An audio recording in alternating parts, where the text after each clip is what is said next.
우리 옆에 사람이랑 같이 인사해 볼까요? 우리 오늘도 잘 오셨습니다.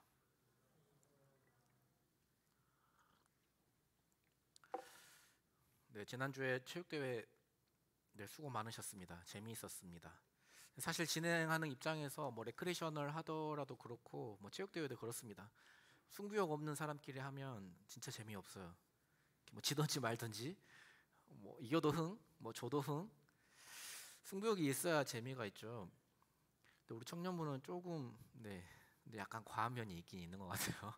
그래서 그나마 우리의 그 애니어팔 커피 쿠폰 하나 걸어서 망정이지, 만약에 치킨이라도 걸었으면 글쎄요, 부상자가 꽤 많이 나왔을 것 같습니다.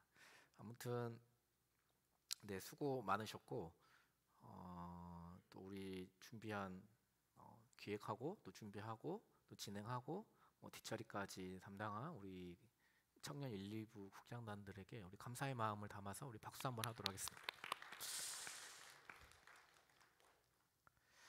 저희 청년부는 앞으로 이런 행사에 있을 때 기도를 좀 빡세게 해야 될 것 같아요. 그래야 좀 서로 상처를 덜 받을 것 같아요. 너무 막 승부욕에 너무 막 이렇게 돼 있어서. 저희 청년 2부는 이번에 겨울 수련회 때 레크레이션 하면서 한 자매가 너무 승부욕에 불탄 나머지 게임을 하다가 약 올리는 상대에게 가운데 손가락을 이렇게 치켜 세우면서 그 욕을 날리는 바람에, 또 그게 그대로 고스란히 영상에 다 찍히는 바람에 큰 논란이 되었어요. 그래서 다행히 욕을 날린 상대방이 자기 남자친구여가지고 그나마 다행이었어요. 그래서 아무튼 서로 웃고 떠들고 땀 흘리며 즐거운 교제 시간이 되었던 것 같습니다. 그래서 저 오늘 특별히 주만나 큐티 본문으로 따르지 않고 로마서 본문을 택했습니다. 그래서 제가 예전에 뭐 몇 번 기도회 때도 이렇게 했던 설교인데, 저번에 말씀드린 것처럼 저는 반복을 두려워하지 않습니다. 그리고 저번에 서원차 목사님 말씀드린 것처럼 오늘 제가 이제 이렇게 설교를 하게 되면은 이제 선교 말씀 축제여서 이제 담임 목사님 설교하고 또 선교사님들이 이렇게 연달아서 오시기 때문에 저도 한동안 이게 설교를 못 뵐 것 같아요. 그래서 이렇게 기도를 하면서 준비를 하다가 또 세가족 교육을 하면서 몇몇 청년들을 만나서 이야기하면서 좀 이런 내용 가지고 한번 더 다뤘으면 좋겠다 해서 오늘 로마서 말씀을 선택했습니다. 그래서 저는 목회자로서 우리가 믿는 믿음의 내용, 그러니까 내가 믿는 예수님에 대해서 내 말로 내 입으로 전할 수 있는 것이 중요하다고 생각을 합니다. 그러니까 성 프란치스코가 한 유명한 이야기, 복음을 전하라, 필요하다면 말로도 하라 라고 이야기했습니다. 그러니까 삶으로 복음을 전하라는 이야기이고, 필요하다면 말로도 복음을 전하라는 이야기인데, 요즘 시대가 그렇죠. 우리가 너무 말만 앞서는 크리스찬이 되어서 세상으로부터 지탄을 받고 있기는 하지만, 그렇다고 해서 우리가 또 말로 전하는가 하면 또 그것도 아니잖아요. 저는 삶으로도 물론 당연히 복음을 전해야 하지만 우리의 입술로도 말로도 전할 수 있어야 한다고 생각을 합니다. 그리고 복음을 내가 믿는 하나님이 어떤 분인가, 예수를 믿는다는 게 도대체 무엇을 의미하는가, 예수를 믿는다면 어떤 삶을 살아야 하는가, 내가 믿는 바가 무엇인가, 이런 것들이 더욱더 복음을 전하다 보면은 더욱더 내 안에서 선명해질 수가 있습니다. 복음 제시를 해보면은 제 경험상 제일 중요한 거는 죄예요. 죄에 대한 이야기가 가장 중요합니다. 자신이 죄인인 것을 인정하느냐 인정하지 못하느냐에 따라서 복음을 받아들이느냐 받아들이지 못하느냐가 갈린다고 볼 수 있습니다. 복음 제시를 해보면 사실상 대부분은 자신이 죄인이라고 인정을 합니다. 자신이 과거에 한 일이 있고 실수가 있는데, 아닙니다, 저는 죄를 짓지 않습니다, 이렇게 안 왔습니다 하고 말할 사람이 어디 있겠습니까? 근데 이때 사람들이 말하는 죄인됨의 의미는 무엇입니까? 죄를 지었기 때문에 죄인이라는 거예요. 문제는 교회 안에서도 우리가 신앙생활을 수년 하면서도 죄의 의미를 이 정도만 아는 사람이 너무 많다는 거예요. 그러니까 자신이 죄인인 이유는 죄를 지었기 때문이라는 것입니다. 그러나 우리는 오늘 말씀의 제목처럼 죄인됨의 의미를, 성경이 말하는 죄인됨의 의미가 무엇인가를 분명히 알아야 합니다. 이게 복음과 밀접하게 연결되어 있어요. 오늘 본문은 우리가 왜 죄인인가를, 죄인됨의 의미가 무엇인가를 정확히 설명해주는, 요약해주는 말씀이라고 할 수 있습니다. 결론부터 말씀드리면 세상이 말하는 죄인됨은 죄를 지었기 때문에 죄인이지만, 성경이 말하는 죄인됨은 우리가 죄인이기 때문에 죄를 지을 수밖에 없는 존재라는 거예요. 그러니까 세상이 말하는 기준으로 보면은 우리가 죄인인 거는 인정할 수 있어요. 하지만 억울하죠. 그래도 나는 다른 사람과 비교하면 그래도 괜찮은 사람인데 말이죠. 그리고 나는 저렇게 흉악한 죄를 지은 사람보다는 더 똑같은 취급 받는다는 게 약간 그렇지 않습니까? 주위에 나보다 죄를 더 많이 지은 사람이 얼마나 많고, 흉악하고 이기적이고 악독하고 모렴치한 사람이 얼마나 많은데, 그들에 비하면 나도 그들과 똑같은 죄인 취급 당한다는 게 좀 억울하지 않습니까? 그러나 성경이 말하는 죄인됨의 의미는 그런 것과는 달라요.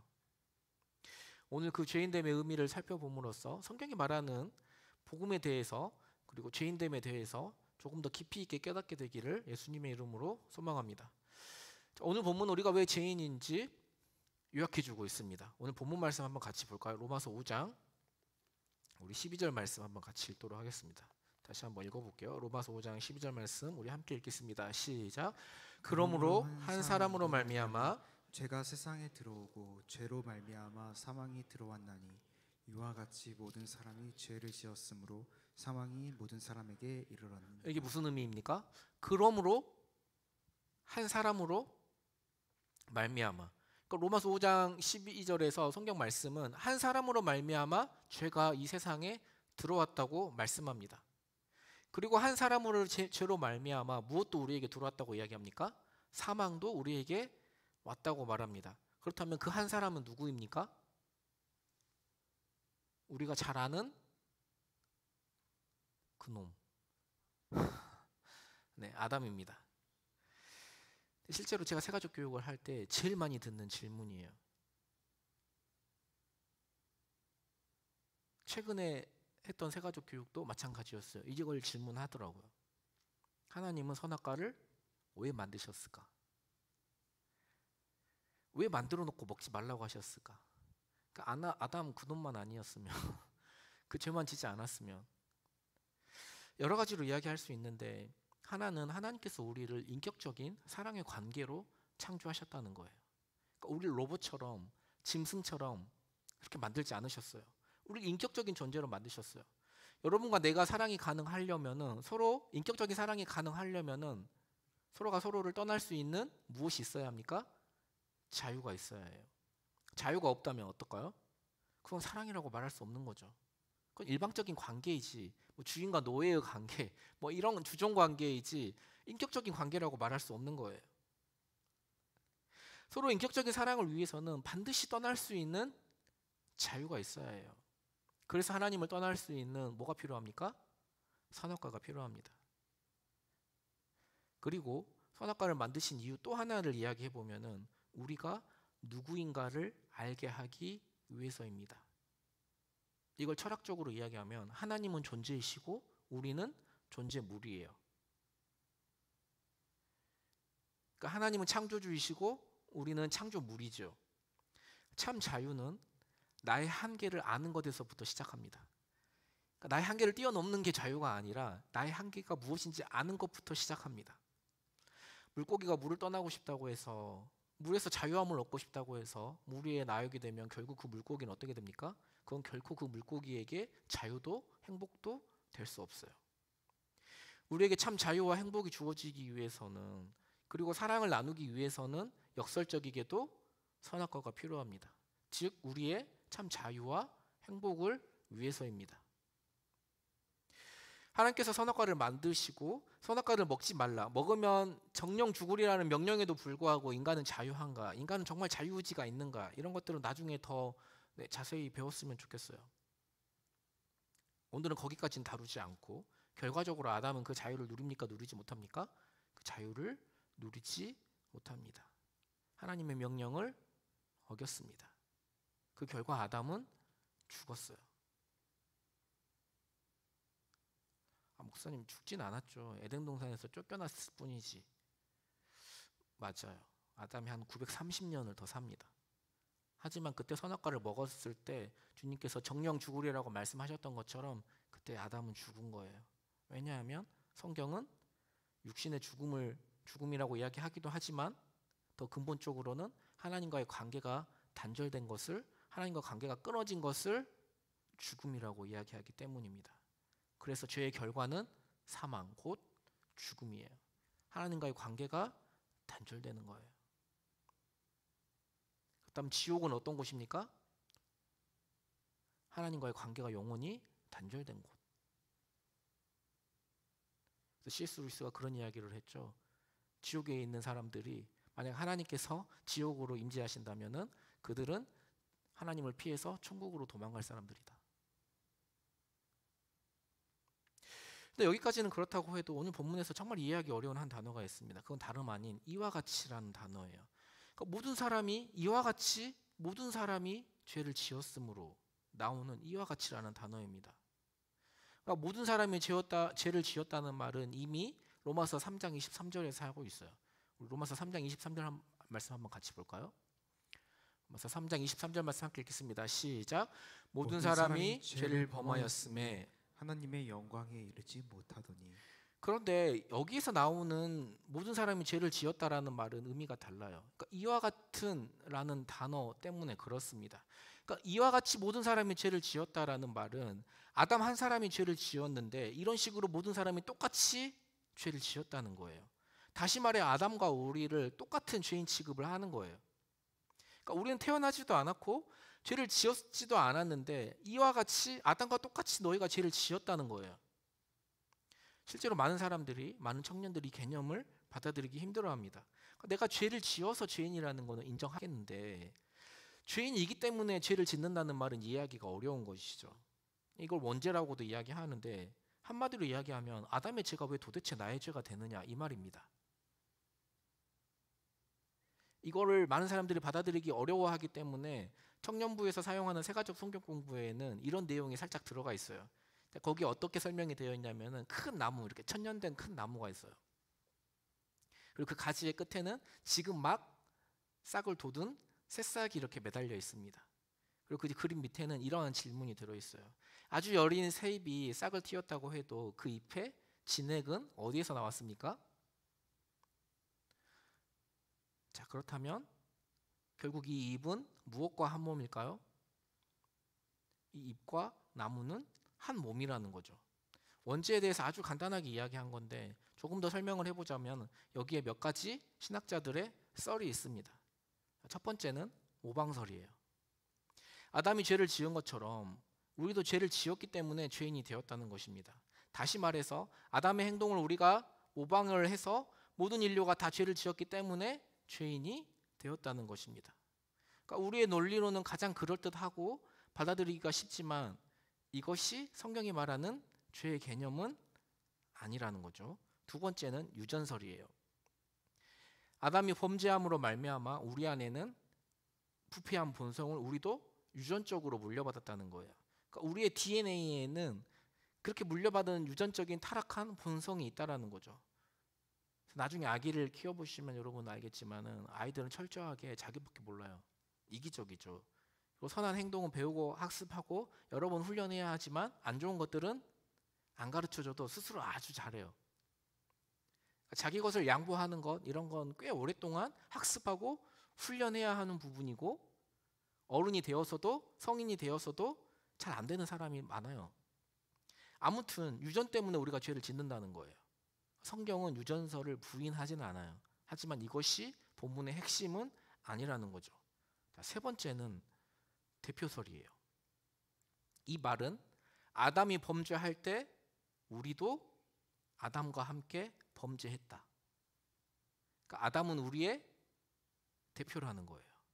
그러니까 사실 세 가지 견해 중에 가장 논리적으로 말이 안 되는 이야기이죠. 그러니까 우리가 세 가지 견해 중에 가장 받아들이기 어려운 견해입니다. 그러나 오늘 본문이 이야기하는 것은 분명히 이 대표설이라는 거죠. 그래서 오늘 본문에는 한 단어가 계속해서 반복해서 등장을 합니다. 그 한 단어는 한 글자인데 바로 한이라는 단어예요. 한. 그러니까 우리가 읽은 이 10계절의 본문 안에서 한이라는 단어가 12번이나 등장을 합니다. 사도 바울이 이 단어를 계속해서 반복함으로써 하나 되었다, 한 몸, 하나 되어, 이런 말을 계속 반복함으로써 강조하는 것은 무엇입니까?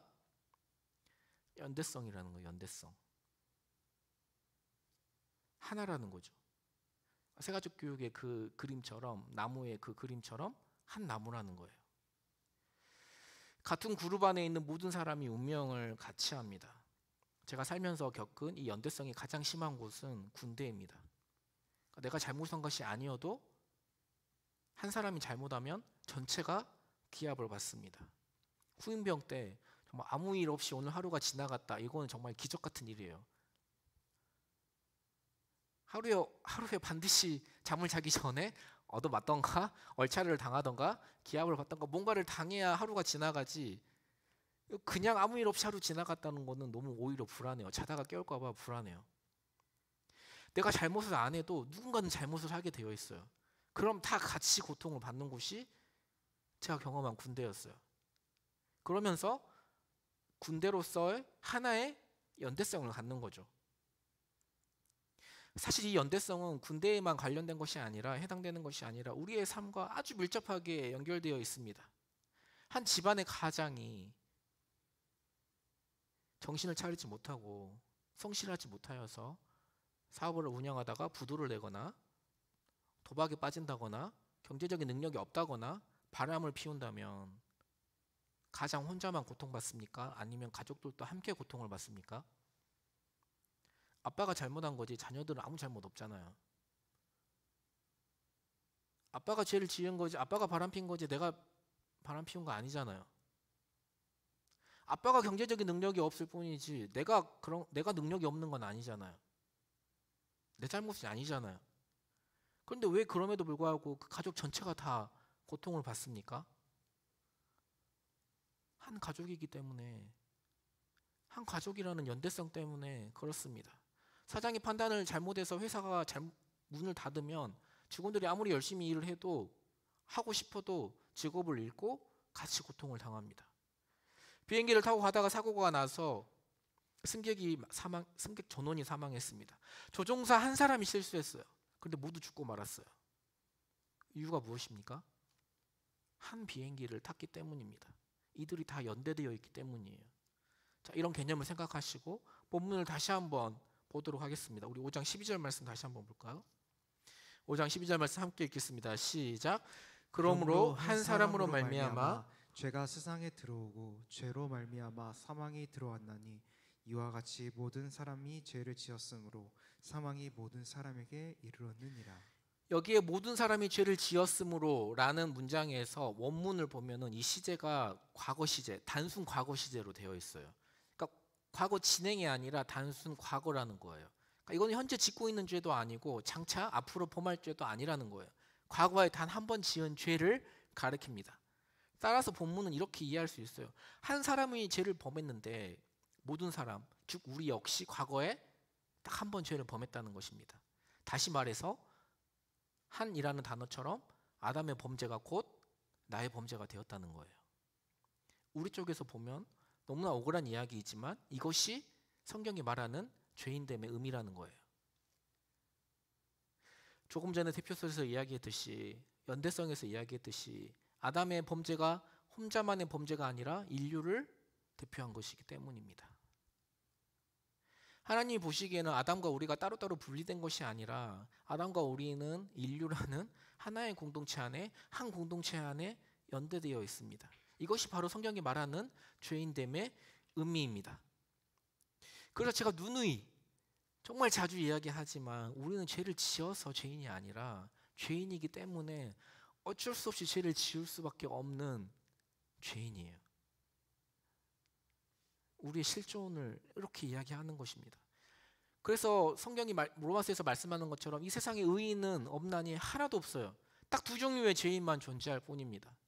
한 죄인은 자신이 죄인임을 깨닫는 죄인과 자신이 죄인임을 깨닫지 못하는 죄인, 이렇게 두 종류의 죄인만 세상에는 있을 뿐이에요.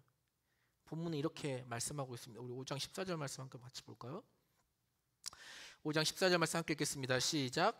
그러나 아담으로부터 모세까지 아담의 범죄와 같은 죄를 짓지 아니한 자들까지도 사망이 왕노릇하였나니 아담은 오실자의 모형이라. 이 말씀이 이해가 되십니까? 그러니까 아담과 같이 아담의 범죄와 같은 죄를 짓지 아니한 자들까지도 사망이 왕노릇하였다는 거예요. 우리는 왜 죄인입니까? 서론에 말씀드린 것처럼 죄를 지어서 죄인이 아니라는 거예요. 죄를 짓지 않은 영아조차도 죄인입니다. 우리는 아담 안에 있었기 때문에 죄인으로 태어나는 거예요. 그러나 전혀 억울해할 필요가 없어요. 바로 여기에 우리의 은혜가 참된 복음이 담겨 있기 때문입니다. 하나님은 왜 아담과 우리를 연대하셨을까요? 우리를 정죄하시기 위해서가 아닙니다. 하나님의 선물을 우리에게 주시기 위함이에요. 이 선물을 우리에게 이해시켜 주시기 위함이에요. 오늘 본문의 주제는 최초의 인간인 아담이 아니라 바로 둘째 아담으로 이 세상에 오신 예수 그리스도입니다. 첫 번째 아담은 죄를 짓고 실패했어요. 그러나 두 번째 아담인 예수님은 우리를 구원하시기 위해 이 땅에 오셨습니다. 죄인됨의 의미와 의인됨의 의미가 똑같은 원리를 담고 있어요. 우리가 죄를 지어서 죄인이 아니듯이 우리가 의로워서 의로운 뭔가를 해서 의인이 아니라는 거예요. 오늘 어떻게 의롭다함을 얻습니까? 오직 예수를 믿음으로써 의인됨을 얻습니다. 복음의 핵심이죠. 예수를 믿으면 의롭고 죄가 없다고 합니다. 말이 안 되죠.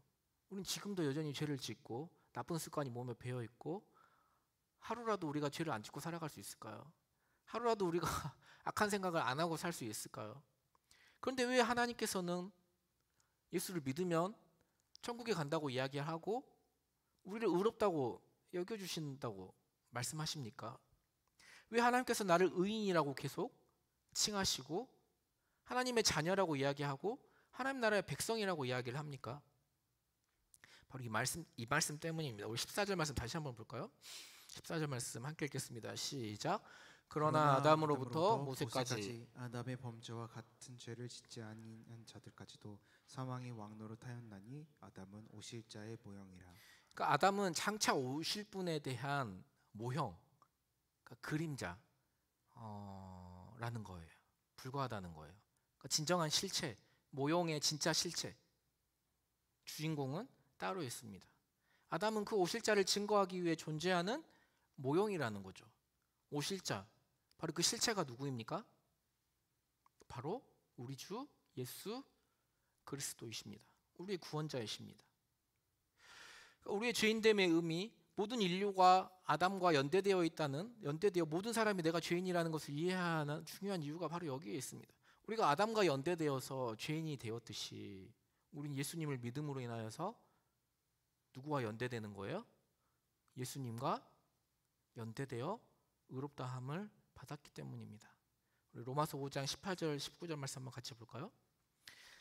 그래서 이게 그런 말씀이 되는 거예요. 18절 19절 말씀 함께 읽겠습니다. 시작. 그런즉 한 범죄로 많은 사람이 정죄에 이른 것 같이 한 의로운 행위로 말미암아 많은 사람이 의롭다 하심을 받아 생명에 이르렀느니라. 한 사람이 순종하지 아니함으로 많은 사람이 죄인 된 것 같이 한 사람이 순종하심으로 많은 사람이 의인이 되리라. 예수를 믿는 그 순간 왜 우리가 의롭다함을 얻습니까? 우리가 죄를 지어서 죄인이 된 것이 아닌 것 같이 우리가 의롭다함도 마찬가지예요. 우리가 의로운 행위를 해서 의롭다 여김을 받는 것이 아니라 예수를 믿는 순간 우리가 예수님과 연대되기 때문에 하나가 되기 때문에 예수님의 의로움을 우리가 얻는 거예요. 우리가 예수 믿는 순간 갑자기 착해지고 마음이 변합니까? 절대 그렇지 않아요. 우린 조금씩 성화되어 가는 것이지 하루아침에 변화되지 않습니다. 예수를 믿는 순간 우린 죄를 짓지 않고 살아갑니까? 우린 예수를 믿은 후에도 엄청난 죄를 짓고 살아요.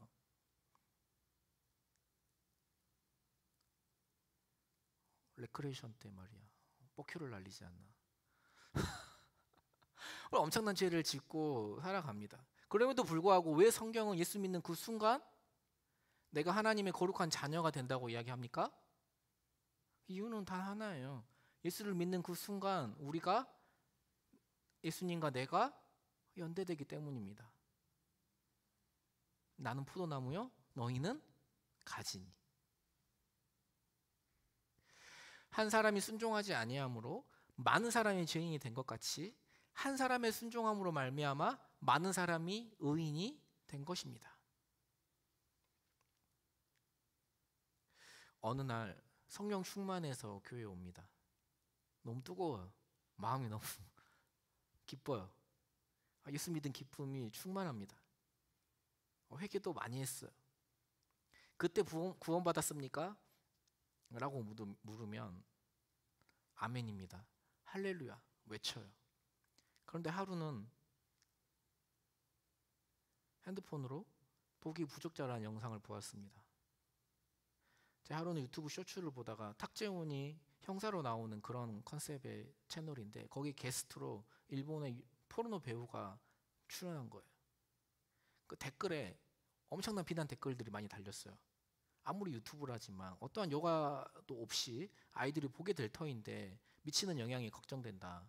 돈이 아무리 좋아도 그렇지 이건 아니다. 비난글이 굉장히 많이 달렸음에도 불구하고 오히려 더 영상이 더 뜨게 되는, 조회수가 그로 인해서 더 많아지는 버젓이 영상이 돌아다니고 있더라고요. 주님께서 이 마지막 세대를 악하고 음란한 세대라고 규정을 하셨는데 내가 그 음란함에 빠져 있어요. 자, 이때 여러분에게 구원 받았습니까? 라고 묻는다면 이때는 어떻습니까? 여러분 자신 있게 구원 받았습니다라고 이야기할 수 있습니까? 깊이 생각해 볼 문제이죠.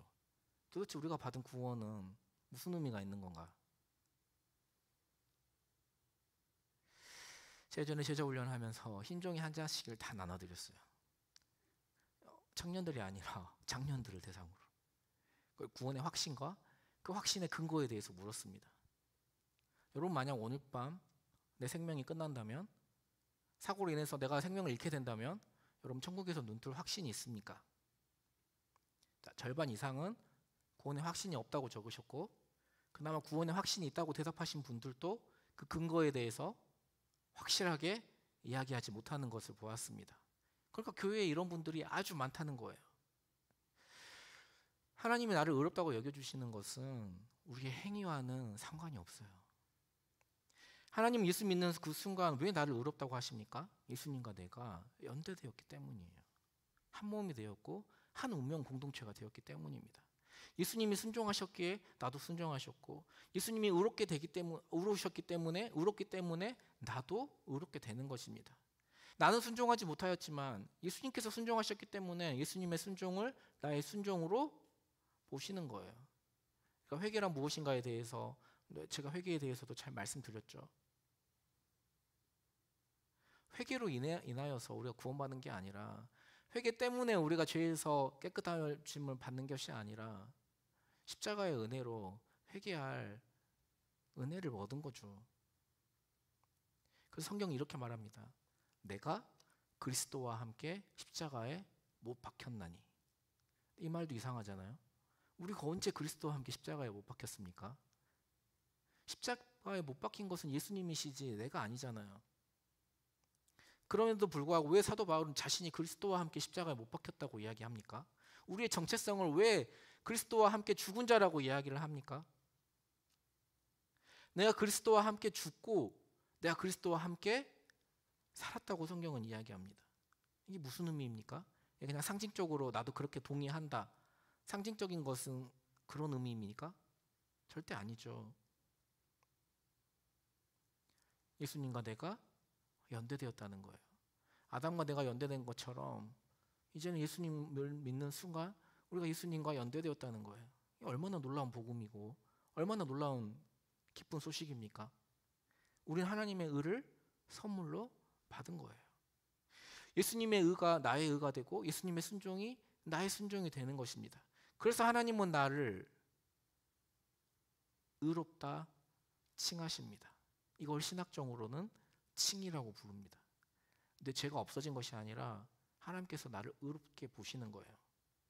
오늘 본문 뒤에는 예수님과의 그 연대됨으로 인하여서 받는 축복과 그 영광에 대해서 노래하죠. 그래서 로마서를 복음의 정수라고 부르는 것입니다. 사랑의 빛이 된 한경직이라는 영화가 있어요. 이제 영락교회 한경직 목사님에 대한 다큐멘터리 이야기죠. 이 한경직 목사님에 관한 유명한 일화가 하나 있는데, 목사님이 은퇴한 후에 좋은 집을 마다하고 영락교회에서 최대한 멀리 떨어진 남한산성에 있는 18평 단층 건물에서 사셨다고 해요. 그 큰 교회를 담임하셨음에도 불구하고 말이죠, 후임자가 자기의 후임으로 오는 후임자가 부담을 느끼실까봐 일부러 먼 곳으로 간 거예요. 하루는 교계의 지도자들이 이 남한산성에 이 노년의 목사님을 방문하였습니다. 노년의 한경직 목사님에게 목사님이 이렇게 요청을 했어요. 모처럼 교계의 지도자들이 한 자리에 모였는데 목사님, 좋은 말씀 한마디 부탁드립니다. 그랬더니 한경직 목사님께서 골똘히 생각한 후에 이렇게 말씀하셨다고 합니다. 목사님들, 예수 잘 믿으세요. 우리도 예수를 잘 믿어야 해요. 진실로 예수를 믿는지 늘 점검해 보아야 합니다. 청년 2부에서 올해 제자 훈련을 하면서 신앙의 여정, 내가 어떻게 예수를 믿고 어떻게 믿게 되었는지 간증문 형식으로 쓰는 것이 있었어요. 제가 읽으면서 진짜 은혜를 많이 받았는데, 우리 그런 시간들이 필요해요. 나는 어떻게 예수를 믿게 되었는가? 지금 내 삶에서 예수님은 어떤 존재인가? 내가 정말로 예수를 믿는다면 나의 삶은 어떠해야 하는가? 나는 지금 어떤 삶을 살고 있는가? 예수님 나에게 도대체 무슨 의미가 있는 건가? 예수를 믿는다고 해서 우리의 삶의 어려움과 문제, 고난이 없어지는 건 절대 아니에요. 예수 믿어도 암 걸려 죽을 수 있어요. 예수 믿는다고 해서 암이 우리를 피해가는 건 아니에요. 예수 안 믿는 사람만 암 걸리는 거 아니죠. 예수 믿어도 찌질하게 살아갈 수 있어요. 나의 찌질함이 안 바뀔 수 있다니까요. 예수 믿어도 좋은 데 취직 못하고, 예수 믿어도 돈 많이 못 벌 수 있어요. 예수 믿어도 결혼 못할 수도 있어요. 우리가 예수를 믿어도 풍랑이 찾아옵니다. 예수님과 함께 한 배를 타고 있어도 제자들이 풍랑을 만난 것처럼 위기 속에서 내 힘으로 아둥바둥 발버둥 치고 있는데 예수님은 곤물에서 주무시고 계시는 것 같아요. 죽게 된 나를 전혀 돌아보지 않으세요. 예수님이 얼마나 원망스럽겠습니까? 우리도 제자들처럼 예수님에게 이렇게 소리치고 싶지 않습니까? 우리가 죽게 된 것을 어찌하여 돌보지 않으십니까? 예수님이 제자들에게 바라시는 것, 진짜 원하시는 게 무엇이었을까요? 그 풍랑 속에서도 자신을 믿는 것 아니겠습니까? 청년들의 고민은 제가 청년이었을 때의 고민과 하나도 다르지 않아요. 연애, 결혼, 취업, 진학, 진로. 한마디로 이야기하면 불확실한 미래. 청년일 때가 힘든 이유가 무엇입니까? 손에 잡히는 게 하나도 없거든요. 그렇다고 해서 하나님께서는 여러분이 조용한 자포자기의 인생을 살기를 원치 않으세요. 하루하루 한 걸음 한 걸음 우리가 예수님을 믿으면서 여전히 미래는 모르고 불확실하지만 지금 내가 할 일에 성실하게 믿음으로 살아가고 세상에 저항하면서 그렇게 하루하루 살아가다 보면 하나님께서 길을 열어주시고 풍랑을 잔잔케 하시고 길을 보여주십니다. 다만 두려워하지 마세요. 조급해하지 마세요. 제가 저번 주에 칼럼에 썼던 이야기예요. 제가 사실 영어를 쓸 일이 거의 없거든요. 저는 그래도 책 읽는 걸 좋아하니까 예전에 그 뉴 논스톱이라고 그 유명한 시트콤이 있었어요. 그 시트콤의 작가가 쓴 책인데 영어 공부에 관한 책을 쓴 거예요. 제가 그분이 참 재밌게 삶을 사시는 것 같아서 그가 쓴 책을 내가 영어 공부를 할 건 아니지만 그냥 한번 읽어보았어요. 근데 맨 서문에 이런 이야기가 나오는 거예요. 책 제목이 영어 책 한 권 외워봤니?라는 책의 제목인데 영어 공부 관심 있으신 분들은 한번 사서 읽어보는 것도 추천드립니다. 영어 책 한 권 외워봤니라는 책이에요. 맨 앞에 서문에 등장하는 이야기예요. 루이라는 시트콤에 나오는 에피소드입니다. 이분이 한때 시트콤에 완전 미쳐가지고 시트콤에 완전히 몰입해 있을 때 인상 깊게 봤던 시트콤. 극중의 루이는 삼류 스탠드업 코미디언으로서 카지노에서 코미디 쇼를 합니다. 카지노 손님들을 위해 도박장 한쪽에 무대를 마련해 놓고 무료 공연을 하는 거예요. 당연히 무료 공연이기 때문에 관객의 집중도가 떨어집니다. 도박으로 돈을 잃은 이들을 잠시 웃어주고 기분 전환을 시킴으로써 다시 도박판으로 내몰려는 카지노의 얄팍한 계산 속이겠죠. 쇼에 대한 호응은 확실히 유료 관객이 훨씬 좋습니다. 유료 관객은 내 돈이 지불됐기 때문에 그 돈이 아까워서라도 집중을 해요. 근데 공짜라면 우리가 집중하겠습니까? 공짜 손님은 반응이 없어요.